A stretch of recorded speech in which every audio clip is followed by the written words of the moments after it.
The hair will never be perfect. It's time to begin. And here we go. What's good under the hood? My name's Andy Woods from 97.5 WCOS in the top left-hand corner. Greg Hood, owner of Mazda of Columbia. Or am I going right? It's left side of the hood, or it's the left side of the screen for me. Left side of the hood.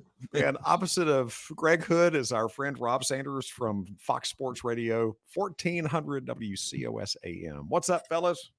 How you doing, man? Doing great. Rob? What's up, brother? What's going on, friend? We're going to talk about cars. That's what's going on. I like that. I have a question for you. School is going back in soon. I think college kids are moving in this coming weekend. And if you're listening to this after the fact, we're speaking of the weekend. Folks are moving back into USC and other colleges. What should you buy your kid for their first car as they go off to college? And not a tank. They probably need a tank. If it's my kid, they need to get a job and buy their own darn car. So, no, I mean, listen, now a lot of people, they're not even buying cars for their kids, at least the first year. I know that. So they can, because the campus, I mean, you can get around where you need to be and pretty much do everything you want to do here in Columbia. But, although we had somebody today and they're buying a car for their daughter, and she's from California, actually. We were having a conversation about that. And she's out here to go to University of South Carolina. I thought that was kind of interesting. Well, so speaking of which, I didn't answer your question.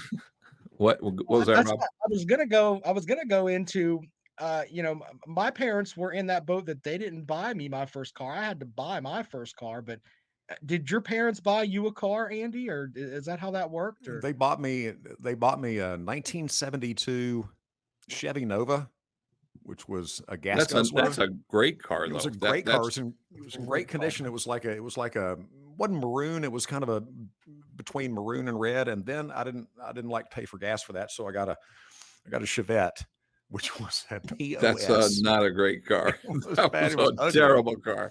It was white. It had red interior and had blue, and it was white with a red and blue pinstripe. Pinstripes did nothing to make this car hip. It was the worst thing ever, and I killed it. Killed it in a snowstorm, ran into a ditch, and then I got a truck. My daughter, oldest one, went to Winthrop, and she had a Maxima that she was driving. It was my parents' car, and I bought it from them, and then I gave it to her, and she only wrecked it a couple times. And so anyway, then when she graduated college, I bought her a brand new Kia Soul. I was running a Kia store at the time. So she was rewarded. You got a good deal on it, didn't you? Rewarded. No, I paid all the money for it. What are you talking about? Yeah, I got a good deal. But actually, what's funny about that, that's a pretty interesting point. I didn't own the dealership. I just was the general manager. And there were many deals that I saw run out of that dealership that were much better than the one I got. Because you just, you're not going to go to your employer and say, hey, can you lose a couple grand on me? They just don't do it.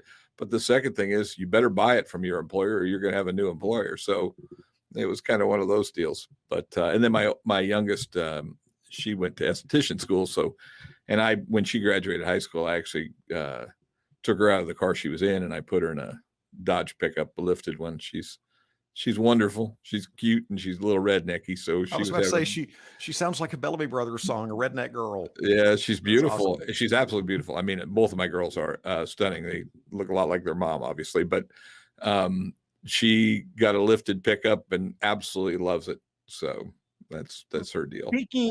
Speaking of pickups, Andy, you and I were talking about this a couple of weeks ago about, and Greg, maybe you can help us with this. Like, why the hell are they so expensive? I mean, are they made of gold? That's the way it seems. You mean new or used? Well, or both. Well, and I'll give you an example. My friend Jenna posted online a couple days ago, and she's not going to mind us talking about her. Jenna's one of these rock star chicks that she's like Instagram famous. She spends forever getting her makeup done and all that stuff. Anyway, Jenna says, I've been looking around on my marketplace for an older pickup truck for my dad who wants to keep miles off of his nice truck. And the amount of money some of these people want for these trucks with half a lift cloth seats and 250,000 miles on them is ridiculous. And she capitalized that 15, 16, 18K. I know everything's inflated right now, especially used cars, but that's just insane, isn't it? Am I crazy? Is she crazy or no? No, she's not crazy. But this isn't a new thing.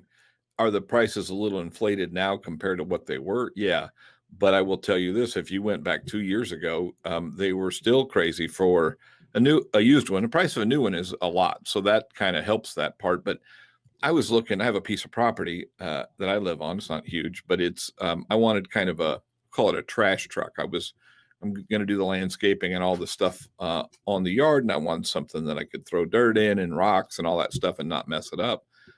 And I started looking around. I was looking on Auto Trader and Craigslist and everywhere else, just looking for a junker. And a beat up 200,000 mile Ford Ranger, $7,000. And I'm like, what? I mean, they were darn near not that new. I mean, you can't find a used Toyota pickup really for much less than 10. What should the Ranger have been priced at? What would you think would be a fair price for that? 2, 3. I mean, Yeah. that's really the number for probably what they should be with 190,000 or 200,000 miles. I mean, it's a Ranger pickup. I mean, it's kind of nearing the end of its usable life probably at that point. But but then again, there aren't a lot of small pickups on the market. They're all mid-sized now, like a Colorado or even the new Ranger. They're bigger, and so the smaller pickups, like the old 8100 Toyota pickup, which is that base model Toyota pickup, we sold those new for $79.99. And I'll tell you what, if you saw one in good condition today, and that would be back in '95, if you saw one in really good condition today, I bet it would still bring more than that. So, I mean, right now I have on the lot. I mean, I bought the thing and I'm using it as a truck around, and we actually just put it in our inventory. It's a '92 Chevy 4-wheel drive. It's a beautiful truck, but I paid a lot of money for it. I mean, I think I paid $8,000 for the thing, and it's a '92. It's in exceptional shape for a '92, but it doesn't matter. So, and I've got more than that in it because I went through and did some work on it as well.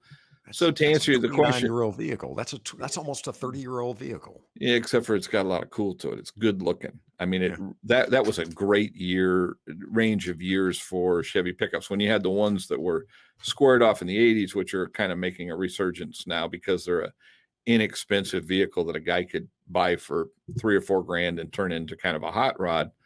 They're starting to increase in value too because everything is unobtainium. That's what it's made of. You just can't afford to buy them.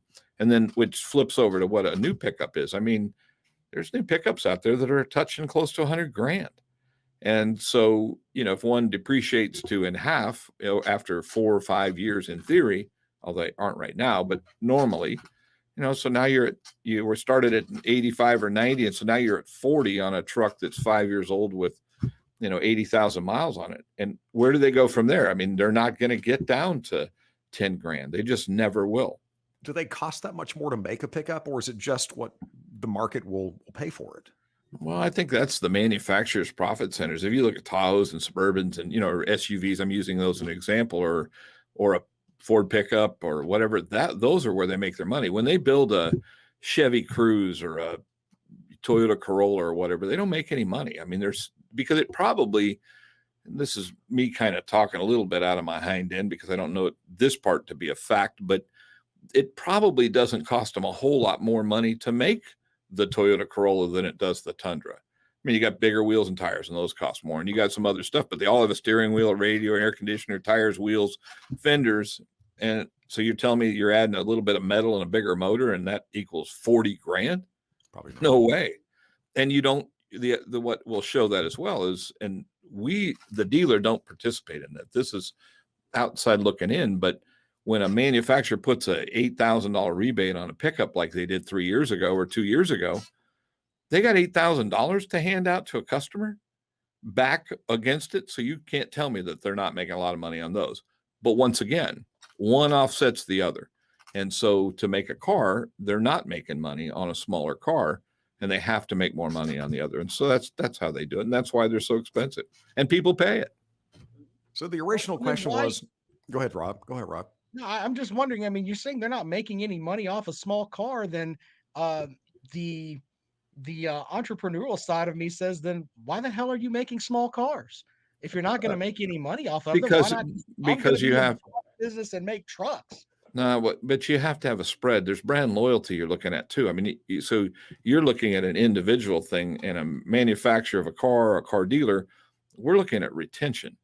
So if you go back to what you said earlier on, if I have a college student that's going to buy a car, I put her in a Mazda 3 or and more of a lower end Mazda, and she really enjoys the car. She gets out of college, she gets a job, she wants to get a new car.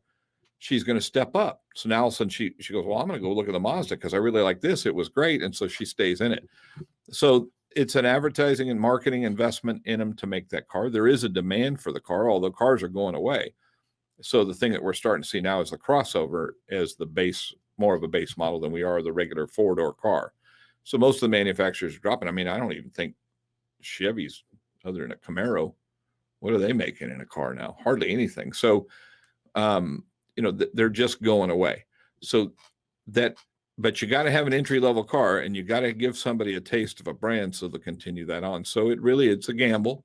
It's a risk. And if they make a good enough product that has good enough value where they have brand loyalty, they'll have that customer for a long time. And if you remember back to your dad or your grandfather, they used to go, well, I'm a Ford guy or I'm a Chevy man. We used to hear that stuff all the time. And you knuckleheads, and I'll use that word knucklehead again. Here we go. You both drive Hondas. I'm sorry. My first car was a Honda, $8,000 in 1983 for a So brand new you Honda Accord. just proved my point. Yeah. And Andy, I mean, and Rob, you've had a lot of Hondas too, right? Yeah, but it goes back to what you just said. Like my Honda that I bought, the first one was like I thought it was an awesome car, and I was like, well, I liked my Honda, so why not go and get another one? I mean, that So makes sense. you've answered your own question that why would they make the investment to build a car? And when Honda got started on cars, so I'm not going to tell you that they're not making money. That's mostly what they sell. They figured out a way to do it. But when you're looking at big manufacturers like General Motors or were certain cars I remember in their line, they said we're losing money to sell the car. And if they are not losing money, they're not making a lot per vehicle. So, therein lies the challenge. But also, they've developed brand loyalty. You've bought enough cars over a period of time. They're doing well. What happens when you go to buy a car for your college kid and you buy a used car? You end up with a lemon. What is your recourse? What happens next? On a used car, you know what? I mean, it depends. I mean, it depends on how you buy Or the even car. on a new car, even on a new car. All right, well, those are two very separate things. So we'll start with the used car. I mean, if I have a belief that no matter what, I mean, we have a buyer's guide that's on the window. The Federal Trade Commission requires us to have a piece of paper on the window, and it says as is or no warranty. And one of those boxes needs to be checked. Some dealers do it where they'll give you a 3-day, 3,000-mile warranty on maybe drivetrain. Depends on the car. So if it's still under manufacturer's warranty, it's covered. Now, once again, let's go back to the question. So let's just assume for a minute that they bought a 2019. It's still under warranty and it has issues. There is no lemon law for that. So that's kind of dealer discretion, although it really is more of a manufacturer issue because we don't build them, we just sell them. And I know that customers have a tendency to want to hold us responsible for everything that happens, and it just doesn't work that way. Now, good dealers, I personally, if a customer, has a car if they bought it even as is, if they had a car for a week and the transmission went out, and I'm going to help them out. I'm not going to be turning my back on them. But there are cars that we sell that are as is. We call them cash cars. They're ones that are very inexpensive. They're maybe not in great shape. We try and put them through the shop and make sure they're mechanically sound. But, we can't get inside of an engine to see if there's a problem. You listen for it, you drive them, you look for codes in the computer systems, and hopefully you'll stumble upon something if there's a problem. But it really boils down to dealer discretion. When you're talking about a new car, now you get into a whole different can of worms. And there are lemon laws that there's a certain process that you have to go through. So if you have a problem with your car, there are steps that you have in the guide that they give you when you buy the car that says how you would get a car returned or bought back from the manufacturer under a lemon law. And let me tell you something, it's a hard process. I mean, a car's not a pair of shoes, so it's a little bit different. You just can't get your receipt and go, hey, I want to take you back. It is something that, it does require a process to do that. It's the one that you really want to avoid if you can. A lot of times a manufacturer is a whole lot more eager to trade you out of that vehicle. So they'll offer you some trade assistance. And I've seen a lot of customers just dig in and say, nah, I don't want this car. I hate it. And I'm not getting another one. Well, you know what? Then you're going to go through the process. And, we have to, as a dealer, we're not really an advocate then. We're kind of in neutral territory. We have to be very careful what we do because everybody's so litigious now. We don't want to get pulled into it. So we have rules of what we can do and not do in a lemon law case, but they can be kind of challenging. Normally, between dealer and manufacturer, they can work with you and come up with a solution. And I would tell you that probably 95% of the time, that's the way that stuff goes down. If there's a problem, even if the used car, I'll generally work with a customer if there's a problem with the car, because I want a good reputation for us, and I want them to be a happy customer and also have a safe car. Sorry, I, the microphone was I know off. we have to go here in a second, but it's probably better. Wouldn't you agree that it's probably better to actually go through a dealer as opposed to just saying, "All right, I found a guy that has this car that has been sitting in his garage or whatever for X amount of time." I mean, if you go through Absolutely. a dealer, it's probably you probably got a little bit more of a I mean, the dealer's gonna wanna try to keep you happy because they want you to tell everybody else, right? Whereas Well, it's other not just guys that. like We recondition the car. So what we're doing is getting it ready to be sold. I mean, we make decisions too. Like I always say, when a technician says, "Oh, a car's got an oil leak," I go, "Is it weeping, seeping, or leaking?" There's a big difference. If it's got a little weep with a little bit of dust on it, I'm not replacing a valve cover gasket for that. I mean, it's just not necessary. And probably the next 200,000 miles, it won't even develop into a leak. It's just got some moisture that attracted a little bit of dust. They're in there. I'm the customer at that point where they're trying to make sure that I'm handled, that they're doing a thorough inspection. And I get that. That's what their job is. But that doesn't mean I have to say yes to all of it. But we are taking a hard look at the car, harder look than a customer ever would. And even though you could take it to a mechanic, we have a lot more at stake. So I always say that if you feel like, well, I'll pay more from a dealer, you might. But the old adage, you get what you pay for. You buy it from Joe down the street, you have zero recourse. And I mean, zero. And that means if the car was cut in half or whatever, and some person welded it back together and they got away with it, you have zero recourse. And so, you get something for your money when you're dealing with the dealer. On the or next if you episode, buy the we will. car that they used, if you buy the car they used in Pulp Fiction, where, you had all the that scene, you don't wanna Clean deal up with on that. aisle 7 there. Yeah, that was Exactly. that was terrific. That was terrific. It's what's good under the hood. On the next episode, we're going to look into refinancing your car. Should you? And how to find a certain car if you're in the market for a unique color, unique model. That's on the next episode of What's Good Under the Hood. Greg Hood, Rob Sanders, and me, Andy Woods. We'll Thanks for see you. hanging out this afternoon or this evening.